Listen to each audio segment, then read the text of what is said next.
নমস্কার। কবিতা তমাল একটি নদীর নাম। কবি তন্ময় কুমার পাল। কণ্ঠে আমি অভিষেক। ওগো তমাল, পূর্ণ দয়া তমাল, কি সুন্দর বয়ে চলেছ তুমি এই সবুজ মাঠঘাট বনানী রূপসী বাংলার বুক চিরে।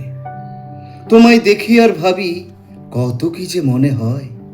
তোমার কুলুকুলু ধ্বনি, তোমার কখনো শান্ত খরস্রোত প্রবাহ মনে কত প্রশ্ন আনে। এই যে বিরামহারা তুমি বয়ে চলেছ কোন মহাসাগরের পানে।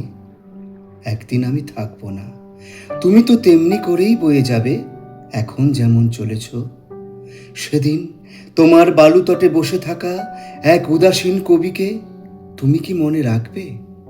জানো তমাল, সকালে যখন তোমাকে দেখতে দেখতে যাই, আমার চলার পথে কারে যেন খুঁজি আমি। হায়, কারে যে খুঁজি। তোমার পারে এক রূপসী বাংলাকে দেখি আমি, আর দেখি এক দুঃখিনী মাকে, আমার পল্লী মাকে, যিনি আমার যাবার পথে আমাকে দেখার অপেক্ষায় বসে থাকেন নিত্যদিন নীরবে নিভৃতে। শুধু দেখা নয়, সেই পল্লী মাকে অনুভব করি আমি, অনুভব করি তাঁর চিন্তা চেতনা, তাঁর সত্তাকেও। তিনি যেন আমার দিকে করুণ নয়নে চেয়ে আছেন, যেন বলছেন, তোমরা সব কর্মের সন্ধানে বহু দূর দূরান্তে চলে যাচ্ছ, আর তো ফিরে আসছো না। তোমাদের দেখতে বড় স্বাদ জাগে।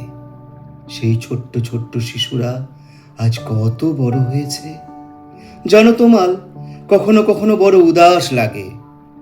তোমার তটে বসে বিষণ্ণ বিকেলে কারে যেন খুঁজি আমি। শ্রাবণের বৃষ্টি ধারায় তমাল নদীর ধারে তাল তমাল কদমের বনে কে যেন একতারা হাতে মীরাবাইয়ের মতো নেচে নেচে চলেছে তার আরাধ্য দেবতার সন্ধানে। জানো তমাল, কত সার্থক যে তোমার নাম তুমি নিজেই জানো না।